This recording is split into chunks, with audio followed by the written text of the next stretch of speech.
Welcome again students. और इस video में हम पढ़ेंगे कि किस प्रकार धातु जो है लवणों के विलयन के साथ कैसे अभिक्रिया करती हैं।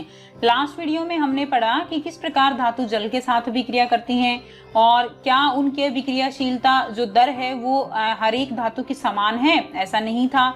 और इसी प्रकार हमने पढ़ा कि किस प्रकार धातुएं वो जो अम्ल हैं उनके साथ अभिक्रिया करती हैं। सो आइए इस वीडियो में हम पढ़ेंगे कि लवण के विलयन के साथ धातुएं कैसे अभिक्रिया करती हैं, क्या उनकी पॉलिसी है दूसरे जो विलयन है धातुओं के उनके साथ अभिक्रिया करने की। अब हम इससे पहले क्रियाकलाप 3.12 इसको डिस्कस कर लेते हैं। कॉपर का एक स्वच्छ तार और आयरन की एक कील लेनी है। कॉपर के तार को परखनली में रखे आयरन सल्फेट के विलयन और आयरन की कील को दूसरी परखनली में रखे कॉपर सल्फेट के विलयन में डाल दीजिए।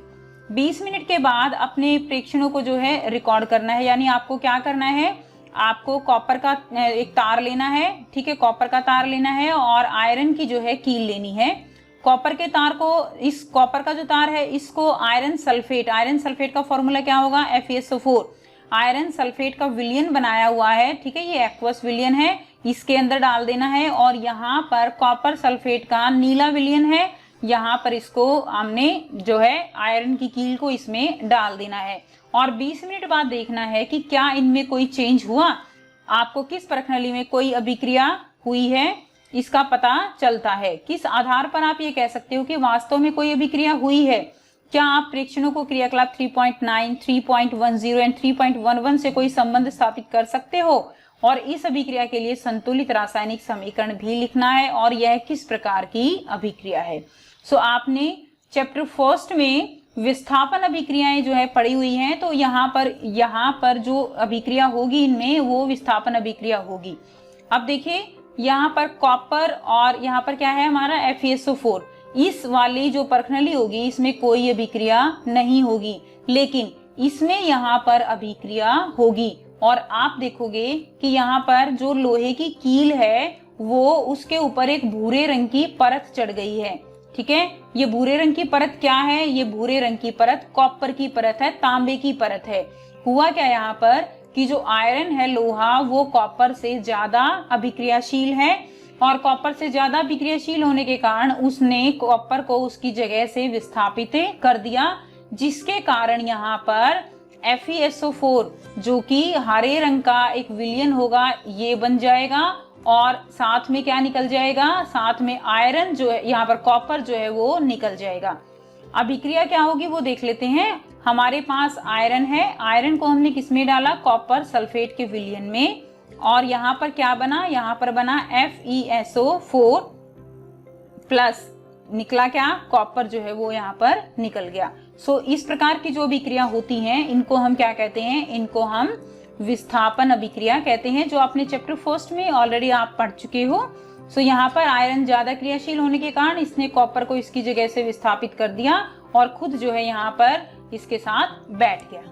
यानी जो धातु अभिक्रियाशील होगी वो अपने से कम अभिक्रियाशील धातु को उसके यौगिक के विलयन या गलित अवस्था से क्या कर देती है, उसको विस्थापित कर देती है।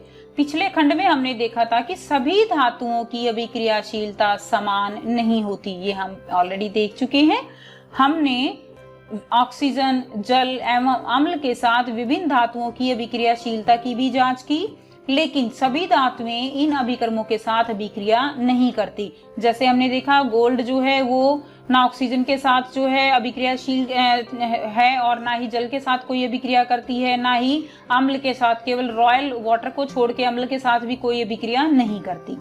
इसलिए हम सभी धातुओं के नमूने को अभिक्रियाशीलता के अवरोही क्रम में नहीं रख सके। आपने अध्याय 1 में जो विस्थापन अभिक्रियाओं का अध्ययन किया वह धातुओं की अभिक्रियाशीलता का उत्तम प्रमाण प्रस्तुत करता है। इसे समझना बहुत ही आसान एवं सरल है। अगर धातु A धातु B को उसके विलयन से विस्थापित कर देती है तो यह धातु B की अपेक्षा अधिक अभिक्रियाशील है। जैसा कि मैंने अभी आपको एग्जाम्पल दिया, यहाँ पर धातु A हमारे पास क्या है, धातु A अगर हमारे पास आयरन है और B का लवण विलयन क्या है, कॉपर सल्फेट है। सो यहाँ पर क्या होगा, यहाँ पर FeSO4 इसका लवण विलयन बन जाएगा A का और धातु B जो है यहाँ पर निकल जाएगी। ठीक है, और धातु B निकलेगी तभी वो जो लोहे की कील है उसके ऊपर जो है यहाँ पर डिपॉजिट हो जाती है।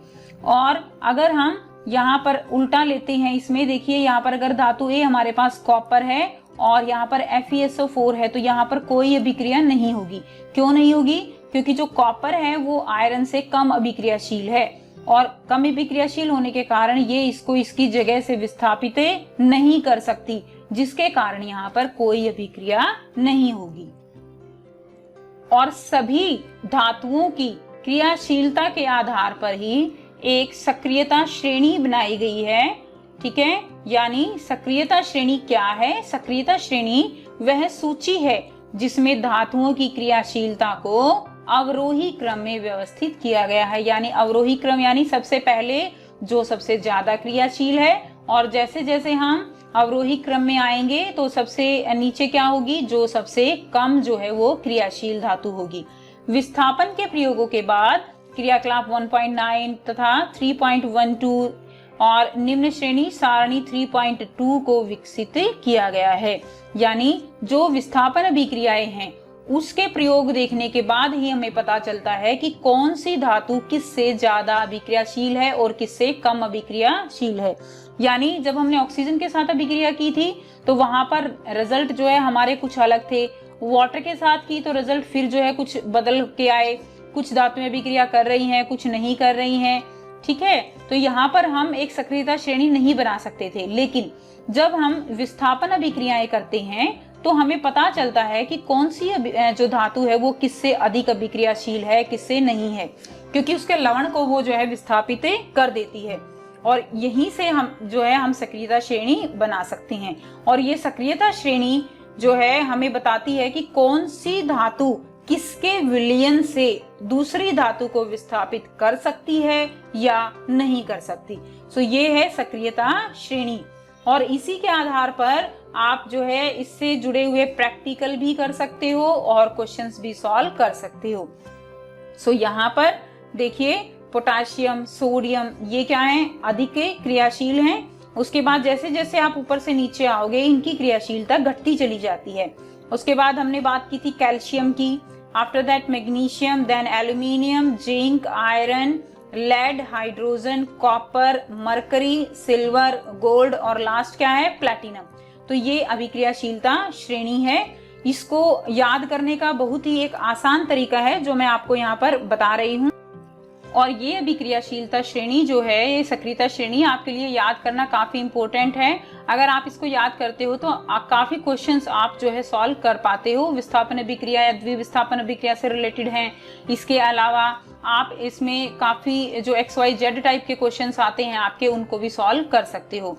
सो इसमें देखिए यहाँ पर केदारनाथ, आपको ट्रिक याद करनी है, केदारनाथ का माली, ठीक है। केदारनाथ का माली आलू, ठीक है, आलू जरा फीके पकाता है, कुछ हींग, अजवाइन और पड़ेंगे यानी प्लैटिनम के लिए, जो इसमें गिवन नहीं है हम इसको भी ऐड कर सकते हैं।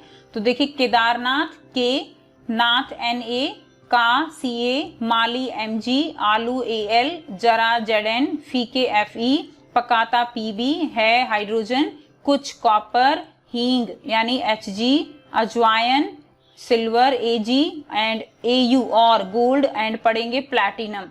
सो केदारनाथ का माली आलू जरा फीके पकाता है, कुछ हींग अजवाइन और पड़ेंगे।